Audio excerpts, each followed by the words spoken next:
Parents, teachers, and boys. 12 years ago, as a 5-year-old, I was asked to come to the brand new headmaster's office.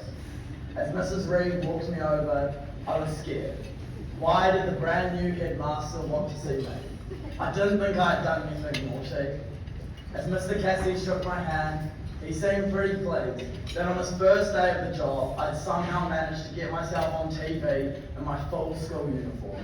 I was asking Sir John Kerwin questions about his brand new role as head blues coach. Mr. Cassie made me feel pretty amazing that day. And so it feels pretty special to have him message Ricky and I to come speak to you tonight. Because though that day in his office feels like a long time ago, it was only 4 years ago that I was sitting in your seat, about to leave the only school I'd ever known, to go to college. Nervous, anxious, excited and ready to move on after so many amazing memories. School camp, fireworks, Celtic Day, father and son breakfast, sports against kings, speech competition, science fair, market day and house spirit, and you'll all have your own list. Look boys, what this school gave us was a strong sense of community, that we all belonged to something special. Friendships forged and memories were created. I hope some of these memories were with your teachers, as they were all there to help us along the way. Mr. Knox telling us about the secret pocket in our blazer to put our tie in. Mr. Hanson walking across the sports field in his extra small sports shorts, wearing music out of the speaker. Mr. Grant telling you life's hard, deal with it. And Mr. Aspinall, with his many words of advice, delivered in his own special way. Like you, many teachers have supported me in the classroom and on the sports field. And while I'm sure Reverend Hardy had faith in me, I'm not sure that he would have guessed that all three of us in this photo would now be in the first 15 at the college. And sometimes the support went both ways. Mr. Grant was only ever given one tutor group, and he still refers to me as his PA. Let's just say he found his way back to the PD office pretty quickly. But it's the bonds with the boys that will always be held close. It doesn't matter what college you go to, the bond will always be seen across the sports field with a nod of the head, when your teammates are now your biggest rivals. It's banging into old mates when you don't expect it, and reminiscing, maybe doing a Mr. Cassie middle finger point, or reliving one of Mr. Aspinall's after assembly speeches. I may or may not have got this haircut tonight, that may or may not reach Mr. Aspinall's standards. And boys, regardless on whether you're sad or can't wait to get out the door, the boys' school is not the end. It's just the beginning. And I promise you, you've been given the best possible start. Did you know 4 out of the 5 head boy candidates at the college all attended the boys' school? And along with Ricky and myself, 4 out of the 6 house prefects, along with the chapel prefect, also attended the boys' school. However, college is a clean slate. Whether you're a prefect here or in the top sports team, you can't rely on your wins at the boys' school and expect that anyone at college is really going to care. There's a lot of competition from all over Auckland, and you're going to have to fight for your spot again. On the flip side, if you've struggled at the boys' school, maybe it's time to rethink your strategy. There's over 2,300 students at the college, more than 300 teams or groups.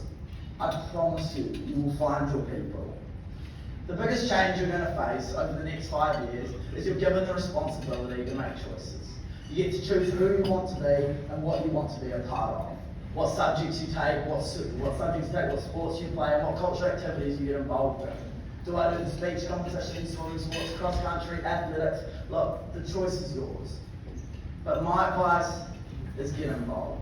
Trust me, you're not the cool kid for sitting on the sideline, and you might think you're the man impressing your new friends or that girl, but you're not. It's worth it. Get involved, trust me. Because just think about it. In 5 years' time, you're likely able to In 5 years' time, you're likely able to drive, vote, maybe have a girlfriend, or a part-time job. And a lot is going to happen, and don't worry, mums, they're going to be fine.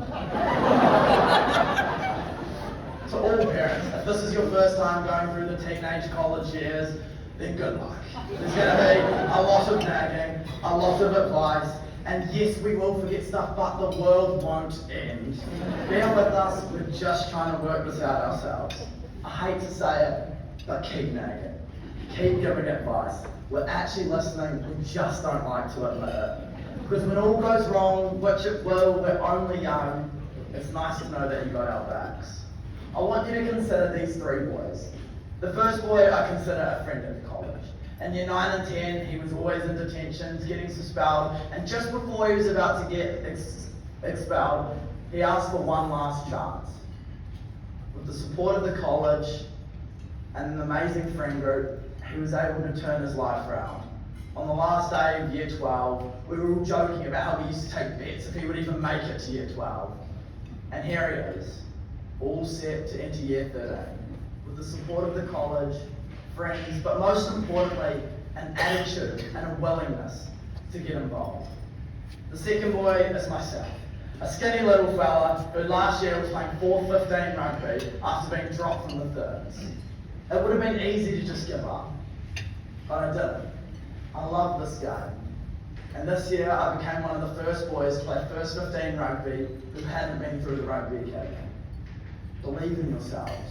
You can do it. And finally, the third boy, and probably the most inspirational to me, Ricky Sher. A little boy who arrived from China in year 2, to a different culture and a different language.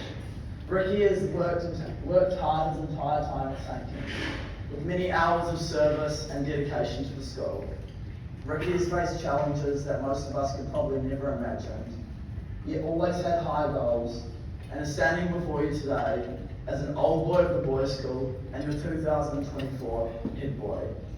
These are three different boys, with three very different goals, yet all have a common thing.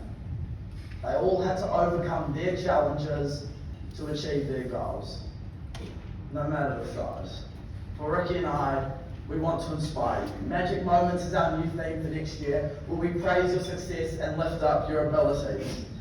Because for Ricky and myself, though we come from different paths, have different strengths and different interests, we're lucky. We have a common bond, our boys' school years. Look around, boys. Although you'll move on from the college, you're always going to be more similar to each other than different. Take chances, get involved, meet new people and experience new things. It's not always going to be easy, and yes, you're going to have to be resilient. But as Michael Jordan said, I failed over and over and over again, and that's why I'm successful. Best of luck, boys. If you're coming out to the college, don't be afraid to come up and say hi. I'd now like to introduce Ricky Shen to come speak to you. Thank you very much.